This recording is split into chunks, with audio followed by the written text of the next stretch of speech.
Veselības un darba ekspertīzes valsts komisija Eiropas sociālā fonda ietvaros jau no 2010. gada uzsāka šī projekta darbspēju vērtēšanas sistēmas pilnveidošana realizācija.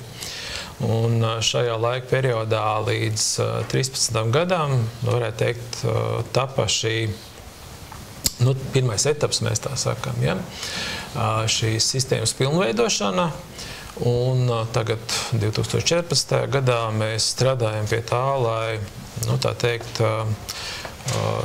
pie sagatavošanas posma, lai šo sistēmu realizētu, jo invaliditātes likums paredz, ka no 2015. gada 1. janvāra mums it kā jāsāk ir pielietot. Paralēli tam šī 2014. gada laikā arī notiek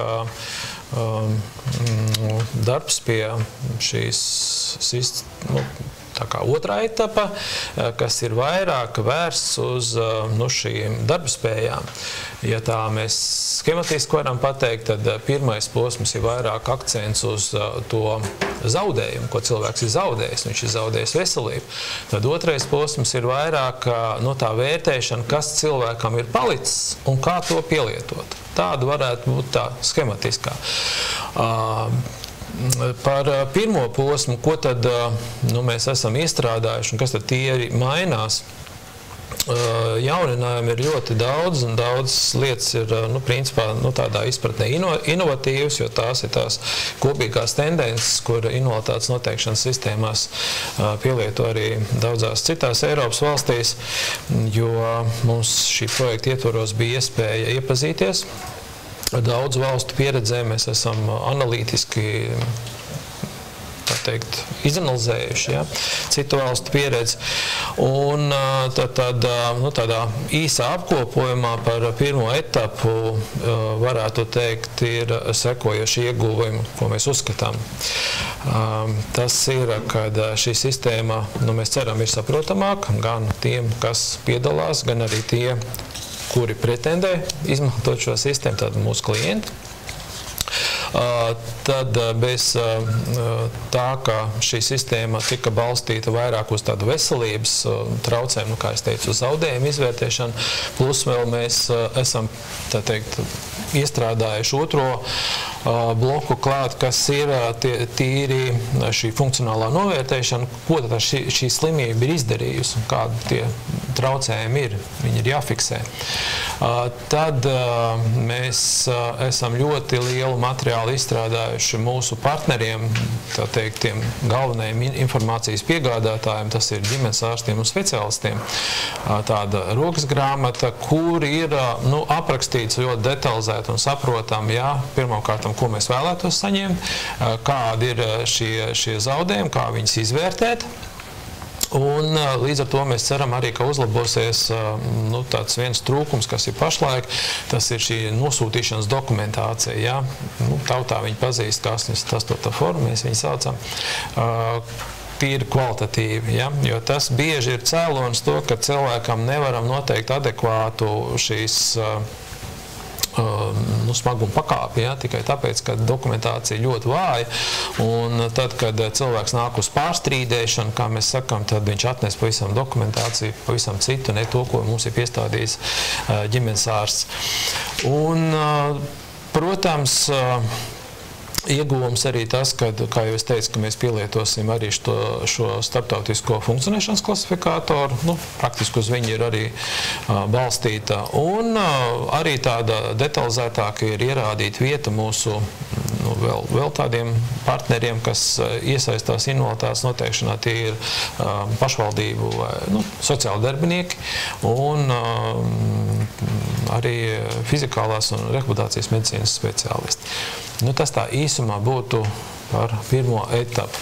Par otro etapu tātad praktiski arī ir veltīta mūsu šīs dienas diskusija, tad vairāk uz darbspēju vērtēšanu.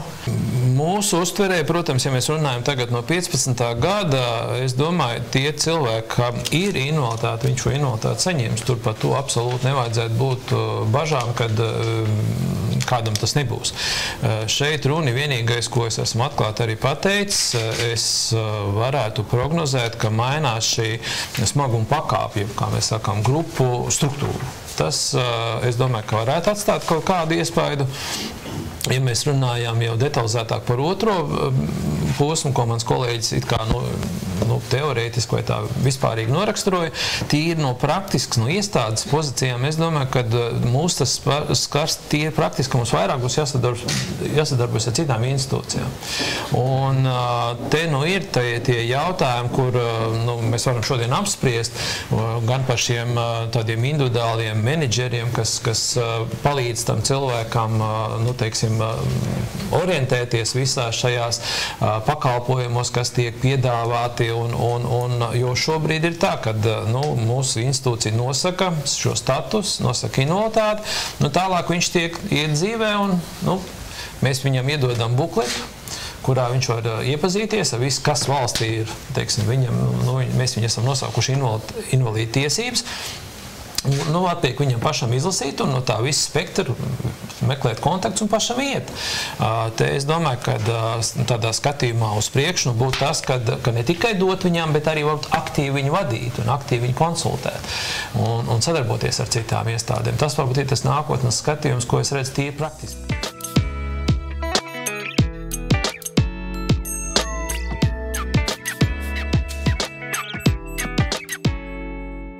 Vispirms jāsaka, ka gatavoties šajā diskusijā, es pievēršu uzmanību šim nosaukumam diskusija persona ar invaliditāti vai gaidīts darbinieks. Un varbūt sākumā es pateikšu, ka šobrīd personas ar invaliditāti, teiksim tā, ir viena no mērķa grupām patiesībā, kas saskaras ar problēmām darba tirgu dažādu iemeslu pēc, bet te pašā laikā jāsaka, ka arī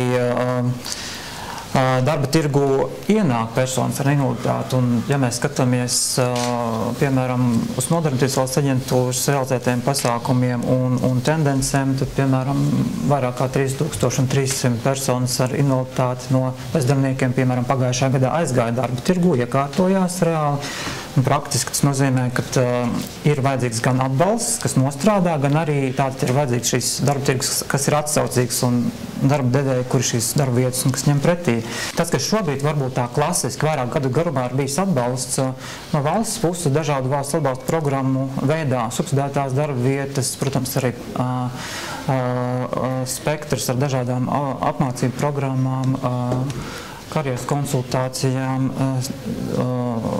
speciālistu atbalstu un tā tālāk. Tas varbūt ir bijis tāds mēģinājums varbūt katra institūcija kaut ko darīt varbūt atsevišķi savās mājās. Savukārt tas, ko mēs skatoties uz šī konkrētā projekta rezultātiem, mēs tādu izsakām cerību, jo tad, kad norisināsies darbs pie šo profesionālo darbspēju zaudējuma, teiksim tā, pieejas izstrādes, tas mums ļoti varētu palīdzēt patiesībā tieši personu ar invaliditāti integrācija darba tirgu, jo tad mums būtu vairāk varbūt tādas informācijas tiešām par šo, būtu tā iespēja katram cilvēkam individuālāk pievērsties un saprast, tā tālāk mēķētāk arī novirzīt, uz kādu atbalstu tieši vajag. Un te jāsaka, ka arī šis atbalsts neaprobežosies. Tā kā klasiski, piemēram, ja mēs runājam darba tirgus nodarbinātība, jau tikai ar Nodarbinātības valsts aģentūras atbalstu, ko var dabūt, un kur līdz šim ir bijis tā loma. Te mēs redzam lomu, kad noteikti šie sadarbības partneri varētu mums būt klāt nākt vairāk, kas arī varētu sniegt šo atbalstu tieši profesionālās tālāk piemērotības dažādu ekspertu piesaisti, jo šobrīd Nodarbinātības valsts aģentūra pati nevar, teiksim tā, sev štatā nodrošināt visa pakalpojumu speciālistus, ekspertus un konsultantus, kas var cilvēkiem palīdzēt, nodrošināt šo saikni ar darba devējiem, nākt klāt, palīdzēt, konsultēt, būt par starpnieku. Mēs tā kā cerīgi raugāmies, ka tas varētu palīdzēt. Protams, tas arī prasīs zinām laiku, tas nenotiks uzreiz un ātri. Savukārt, ja mēs runājam vēl par iespējamiem kādām novitātēm, inovācijām ar 15. gadu, tad šobrīd mēs strādājam arī pie sociālās uzņēmējdarbības koncepcijas, kas tā varbūt konceptuālāk, plašāk varbūt skatīs jautājumu, kā palīdzēt dažādām mērķa grupām, tā skaitā personām ar invaliditāti integrācija darba tirgū tieši caur šo sociālo uzņēmējdarbību. Tas varētu būt tāds viens no fokus elementiem. Mēs neplānojam izgudrot velosipēdu, tieši tāpēc arī koncepcijas izstrādes gaitā mums ir diezgan plaši pārstāvēts ekspertu darba grupā, kur mēs skatāmies arī citu valstu pieredzi.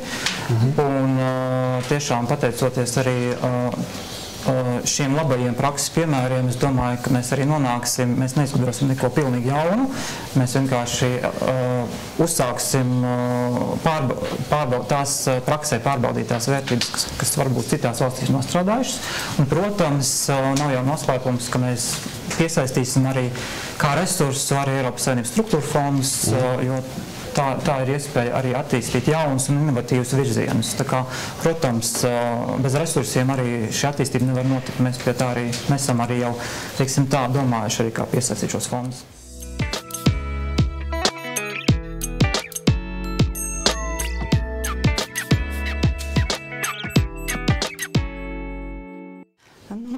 Mūsuprāt, kad mērķu grupa, kas ir cilvēki ar garīgu raksturu traucējumiem, tā ir tā mērķu grupa, kurai ir visgrūtāk iekļauties darba tirgū.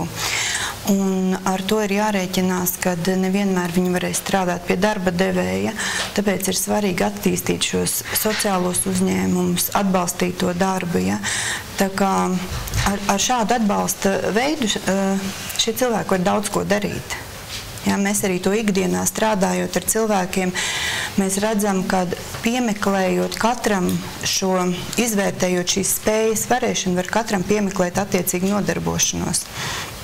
Bet sarunā tā kā ar darba devēju tas ir daudz sarežģītāk un grūtāk, jo ir vajadzīga šī atbalsta personu treneris.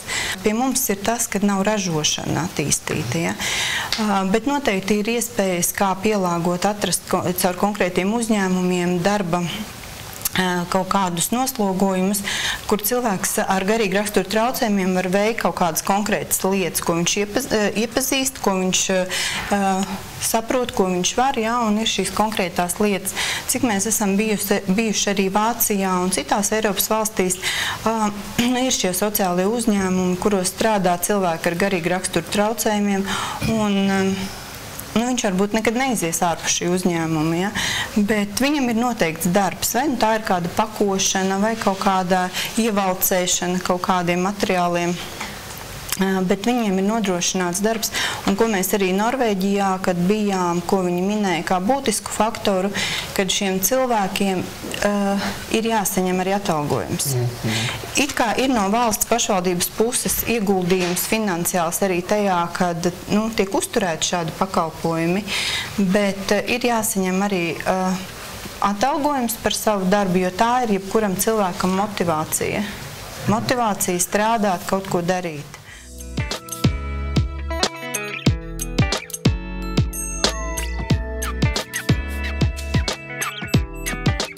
Kāpēc šeit ir šī diskusija? Mums ir jārunā par valsts politiku. Un valsts politika ir tāda, ka šobrīd, jāsaka, ir pienācis pēdējais brīdis runāt par cilvēku ar invaliditāti, par cilvēku ar īpašām vajadzībām tiesībām, ņemot vērā, ka Latvija jau 2010. gadā ir ratificējusi ANO konvenciju. Un mēs neesam atrauti no visas pārējās Eiropas sabiedrības, kur arī dažādi augsta līmeņa sanāksmēs, skarot sociālos jautājumus, aizvien biežāk tiek skarta tieši šīs personu grupas tiesībām uz pieejamību visādos aspektos.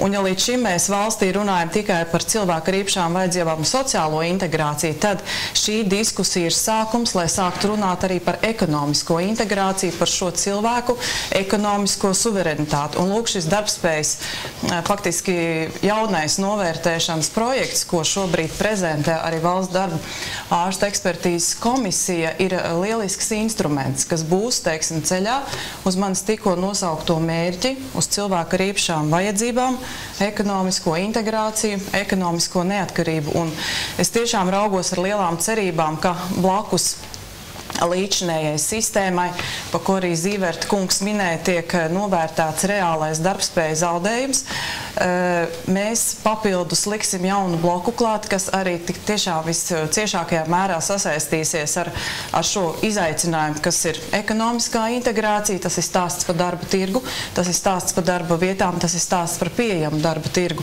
Un ka tas būs profesionālo darbspēju vērtēšanas pieeja, kas nozīmē, jāsaka, profesionālā valodā arī profesionālo rehabilitāciju.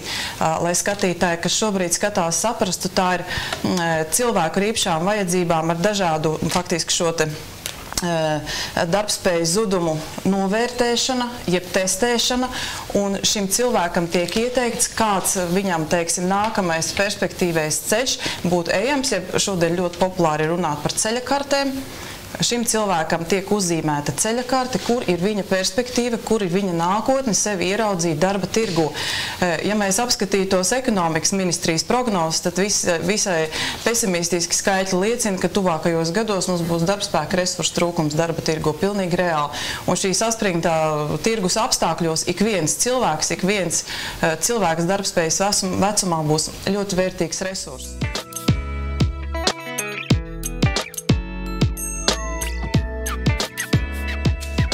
Mēs sāksim cilvēku saslimu. No sākuma mēs viņu ārstēsim ritīgi, lai viņš nebūtu invalīds. Pareizi, Vētras kundze. Ārstēsim normāli, nepapildināsim mūsu rindas.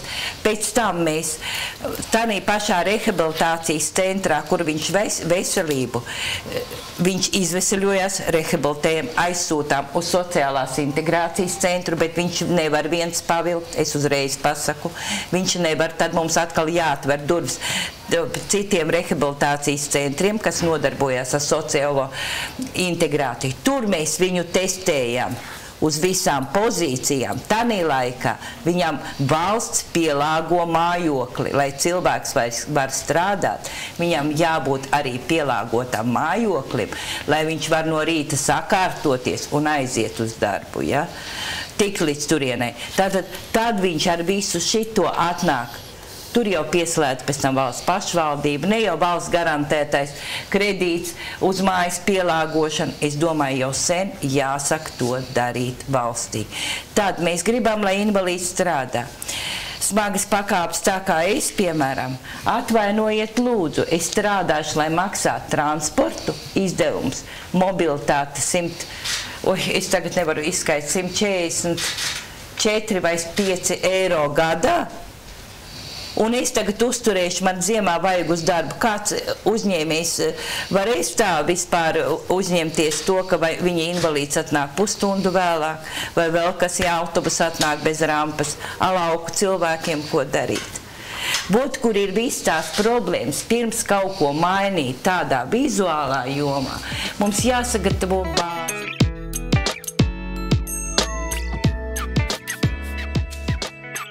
Par rehabilitāciju. Es, protams, piekrītu tam, ka nav jēga runāt par invaliditātes noteikšanas sistēmu, ja nav elementārākais cilvēkam nav faktiski pieejami pietiekoši rehabilitācijas pakalpojumi, tie ir par maz, par daudz lielu izmaksājumu, un ja tie nav pieejami, tad faktiski nekādā veidā mēs jau nevaram cilvēku motivēt ar reālām svirām, lai viņš tiešām šo invaliditāti neiegūtu.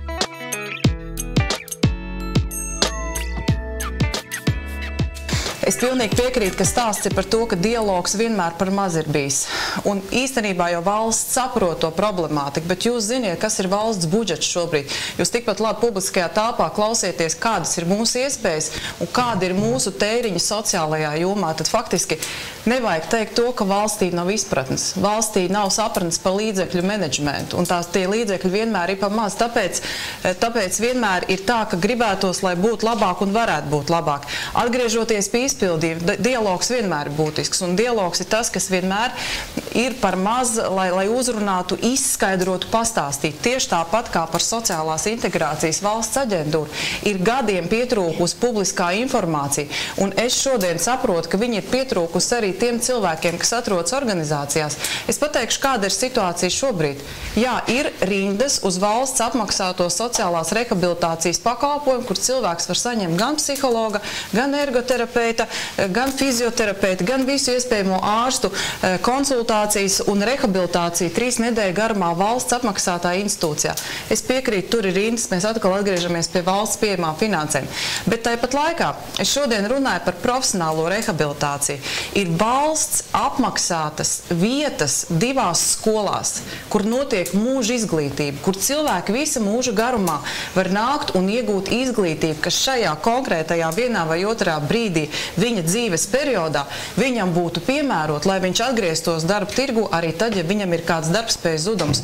Un ziniet, kāda ir situācija? Informācijas trūkuma dēļ šobrīd Jūrmalas profesionālā vidusskola un Jūrmalas koledža, kura piedāvā pirmā līmeņa augstāko izglītību cilvēkiem ar invaliditāti, ir bažās par to, ka uz septembra skolas netiks nokomplektētas. Lūdzu, nāciet, mācieties, jo profesionālā rehabilitācija paredz ne tikai to, ka jums tik noteiktas spējas, kāda izglītības programma jūs varētu nākt un apgūt turpmākajā laikā, bet paralēli visam jums tiek sniegta sociālā rehabilitācija, kas nozīmē psihologu, kas nozīmē baseinu, kas nozīmē fizioterapiju, kas nozīmē ergoterapiju. Tas viss ir valsts apmaksāts pakalpojums.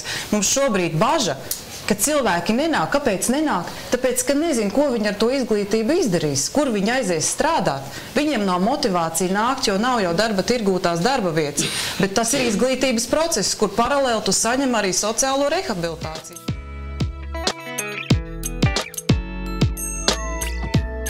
Es esmu personāla vadītājs ar 20 gadu pieredzi, un teiksim tā, ka darba tirgu, manuprāt, ļoti tuvu stāvošs cilvēks, jo personāla vadītāji arī ir tie, kas atlasa darbiniekus, strādā ar darbiniekiem, gan esošajiem, gan arī potenciālajiem. Un arī Latvijas personāla vadīšanas asociācijas vadu jau vairāk kā 10 gadus. Līdz ar to man šī situācija darba tirgu Latvijā, es varētu teikt, ka ir diezgan labi pazīstama. Mēs māja beigās jūnija sākumā veicām aptaujas starp saviem biedriem. Aptaujā piedalījās 108 uzņēmumi, kas tomēr ir pietiekošs skaits, lai mēs varētu runāt par vispārējo situāciju Latvijā. Un 55% no šiem uzņēmumiem šobrīd nodarbina invalīdus. Ja? Tad teikt, ka invalīdi nav nodarbināti, viņiem nav šīs iespējas, es negribētu tam piekrist, iespējas ir, bet mēs runājam, protams, arī par invalīdiem, kas ir varbūt invaliditāti ieguvuši strādājot uzņēmumā, ja? Par dažādu teiksim, veidu invalīdiem, un šo darbu šobrīd var darīt. Kāda ir kopējā situācija šobrīd ar darba spēku Latvijā? Ja Jurševskas kundze minēja, ka 2015. gadā mums trūks darba spēku, es varu pateikt, ka darba spēks mums pietrūkst jau šobrīd. Ja? Un ja mēs personāla vadītāji vēl pirms dažiem gadiem runājam, ka mēs atlasam darbiniekus, tad šobrīd mēs pārdodam uzņēmumu darba spēkam. Darbinieku nav. Cilvēku resursi mums pietrūkst, es to varu pateikt ar pilnu atbildību. Ja, ja mēs izsludinām konkursu uz vietu, kas ir sekretāra, un kādreiz mums bija vairāk 100 CV, no labā uzņēmumā, kas ir top 50 uzņēmums, tad šobrīd mums atnāk līdz 10 CV. Tātad darba spēku mums pietrūkst jau šobrīd.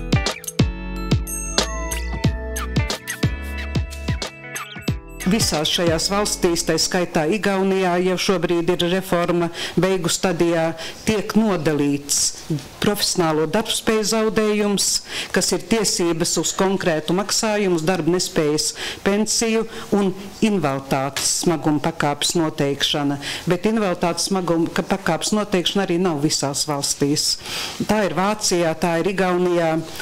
Un savukārt invaliditātes smaguma pakāpe dod tiesības uz dažādiem kompensējošiem atbalstiem, transporta pabalsts, tā kā laikam Vētrskungs minēja, un dažādiem citiem pakalpojumiem.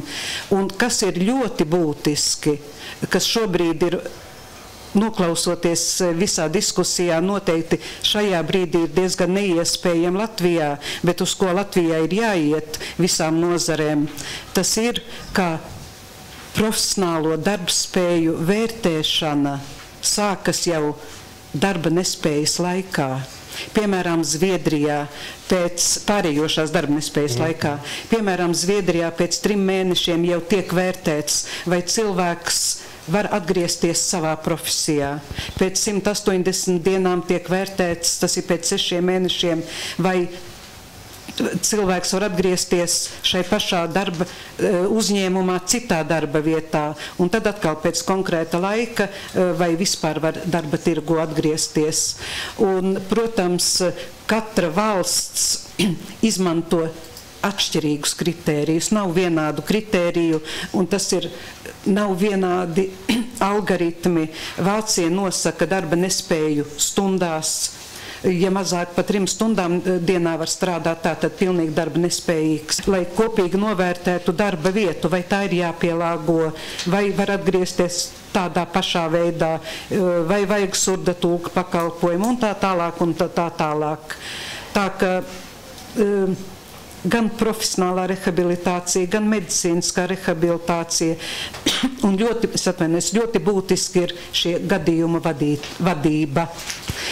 Pārējošās darba nespējas laikā gadījuma vadītājs visur ir ģimenes ārsts, bet ģimenes ārsts sadarbojas gan ar nodarbinātības dienestiem. Šī projekta rezultāti nerealizēsies ne nākamgad, ne aiznākamgad, jo ir nepieciešama ekonomiskā izaugsme, ir nepieciešamas darba vietas, ir nepieciešams pilnveidot veselības aprūpi, pilnveidot sociālo aprūpi.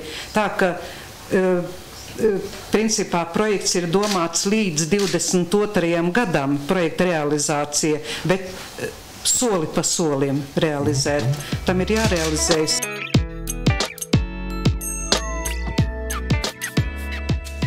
Rīgā tās labs pakalpojums izveidojās kā tāda maza invalīdu birža, varētu teikt, kur mēs aicinām cilvēkus un piemeklējam darba devējus. Nav tā, ka cilvēki ar invaliditāti ir visi balti un pūkaini. Protams, ka izglītības līmenis un zemes motivācijas līmenis ir ārkārtīgi liels, bet, protams, ka var atrast arī darbus, un darba devēji atsaucās, ja ir izpratne darba devējiem.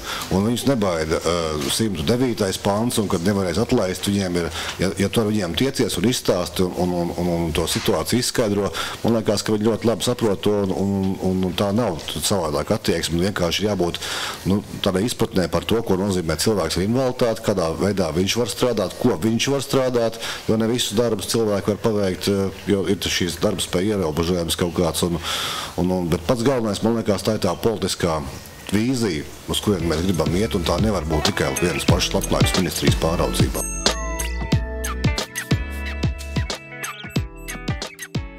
Jāsaka, daudziem viedokļiem es pilnīgi piekrītu izteiktiem, ko Šatroskas kundze, ko teica. Mēs to redzam, ka veselības aprūpe nav līmenī. Tā ir, diemžēl, viena no mūsu problēmām, ka daudzi kļūst par mūsu klienti ne tikai tāpēc, ka veselības aprūpe nav saņemta laicīgi, adekvāta un tā tālāk un tā tālāk. Un iemesli tur ir vēl vienai diskusijai. Tieši tāpat, kā gribu nomierināt par to, ka šī diskusija radās tāpēc, ka realizējot šo projektu, diemžēl, ejot dziļāk, mēs sapratām, ka tas ar vienu velk mūs līdzā. Mēs it kā sākot šo projektu domājam, ka tas ir tikai invaliditātes noteikšana, viss. Bet, ja tu gribi tiešām tā plašāk to lietu paņemt, tad neizbēgam tev velk uz nodarbinātību, neizbēgam tev uz kaut kādu izglītību vai kādiem citiem jautājumiem. Tas iznāk arī valstiskas politikas par nodokļiem, tā tālāk un tā tālāk. Visu to saklausoties iznāk ļoti daudz. Tā kā es teicu, ka praktiski jau šobrīd turpinās pie šīs tās darbspēju vērtēšanas, profesionāla darbspēju vērtēšanas izstrādes vēl. Tāpēc, ja mēs laicīgi sākām šo diskusiju jau tagad, jo mēs sapratām, ka tā būs ļoti sensitīva un cilvēki nebūs vienaldzīgi pret šo lietu. Un tā kā paldies par visu to, kas tika izteikts. Pēc šodienas diskusijas ir tāda neliela, bet tāda patīkama sajūta, ka ir tomēr radusies cerība, ka šie tik ļoti sarežģītie, jāsaka, daudziem cilvēkiem brīžiem nesaprotamie jautājumi sāk ielikties kaut kādā sistēmā. Stāsts ir par cilvēkiem ar invaliditāti, par šo cilvēku vietu sabiedrībā, vai mēs to atzīstam, vai mēs to redzam, vai mēs to negribam redzēt. Un faktiski tas ir sākums patiešām, manuprāt, kaut kam ļoti, ļoti vajadzīgam un kaut kam tādam, ko sen jau valsts līmenī vajadzēja sakārtot. Vispār es redzu daudz, kas ir mainījies. Ja? Pa šitiem ilgiem gadiem ir daudz mainījies un daudz mēs sasniedzam arī korporatīvi, kā invalīdu biedrības strādā kopā. Mēs daudz ko mainām. Jūs pamanījāt, invalīdi nepiktē pēdējo laiku. Ja? Jo mums bija ļoti laba tāds pasākums. Mēs satikamies Labklājības ministrijā vienreiz mēnesī piekdienā. Un mēs varējām uzaicināt visus darbiniekus, ja? Mūsu skarošā jautājumā atnāca pie mums, mēs izdiskutējām un domājām, ko mēs darīsim tālāk. Arī šitam projektam varbūt vajadzētu mums tādu diskusiju Labklājības ministrijā, bet es pateikšu, šeit ir arī jautājumi. Atbildes mēs šodien nedabūjām uz visiem jautājumiem. Kā tas ievadīsies dzīvē? Process pamazām notiek. Varbūt starp šiem procesiem nav tādu kopsakarību, nav izveidota savstarpēja sistēma, kad, ja sakārto vienu lietu, pakāpeniski sakārtojās citas lietas. Bet, kad šobrīd tā kā vairāk tiek izrauts tā kā no konteksta, kaut kāda viens virziens sakārtots, otrs virziens sakārtots, bet kā veidot jau tādu kopēju sistēmu, tur ir jābūt tam redzējumam, arī kā mēs šodien runājām par to, kad no brīža, kad cilvēks ir nonācis situācijā, kad viņš iegūst invaliditāti, ir jābūt šiem atbalsta punktiem, atbalsta posmiem, ir jābūt laicīgai, saulaicīgai palīdzībai, lai cilvēks nekristu atpakaļ, piemēram, depresijā vai kaut kā, pats tā kā neizslēgtu sevi no sabiedrības. Lai viņš redzot to, kad ir šie atbalsta veidi, lai viņš tālāk saskata šīs savas iespējas, kad viņam mainoties dzīves situācijai, ir šīs iespējas, kas viņam būs nākotnē, un viena no tām ir šie nodarbinātības pasākumi, kas katrā ziņā ceļ cilvēka dzīves kvalitāti. Prognozes liecina, ka tuvākajā laikā Latvijā varētu saskarties jau ar darbspēka trūkumu, līdz ar to, protams, personas ar invaliditāti ir resurss. Un tas ir ļoti labs resurss, kas patiesībā var ļoti labi iekļauties darba tirgū. Protams, no valsts puses ir nepieciešamas atbalsta programmas, un kā mēs arī šodienas diskusijā redzējām un dzirdējām, ka ir daudz atbalsta programmas, bet viņas, protams, prasa pilnveidojums. Un diskusijas laikā patiesībā radās arī dažas atziņas, ko mēs esam apstiprinājuši arī tos mūsu pieņēmums, pie kā šobrīd arī mēs strādājam, un tagad būs darbiņš patiesībā ar sadarbības partneriem, ar sadarbības organizācijām, kas pārstāv personas ar invaliditāti, padomāt vairāk tieši varbūt par šo sadarbības aspektu un ko pilnveidot tuvākajā laikā, lai šīs programmas, gan subsidētās darba vietas vai kaut kādas jaunās programmas, kas saistās ar sociālo uzņēmējdarbību, ar atbalstu personālu darba vietās, ko nepieciešams integrēt tieši cilvēkus ar invaliditāti, lai šīs programmas uzlabotu un arī varbūt kādas pilnīgi jaunas lietas arī ieviestu. Un tas, ka sistēmu vajag kaut kādā veidā sakārtot, tas ir skaidrs. Iespējams, ka šis projekts varētu būt viens no tiem, kas uzsāktu kaut kādā veidā vai liktu saprast lēmumu pieņēmējiem par to, ka ir nekārtības vai jāsakārtoja ne tikai tā invaliditātes noteikšanas sistēma, bet visas blakus esošās nozares. Izglītība, nodarbinātība, sociālā sfēra, veselība, droši vien, ka būvniecība, droši vien, ka pilsēta attīstība un vēl daudzas lietas, lai cilvēks tajā visā nozara jomā justos drošs, pasargāts un tā kā to paredzējusi satvērsme, brīvs, neatkarīgs un pastāvīgs.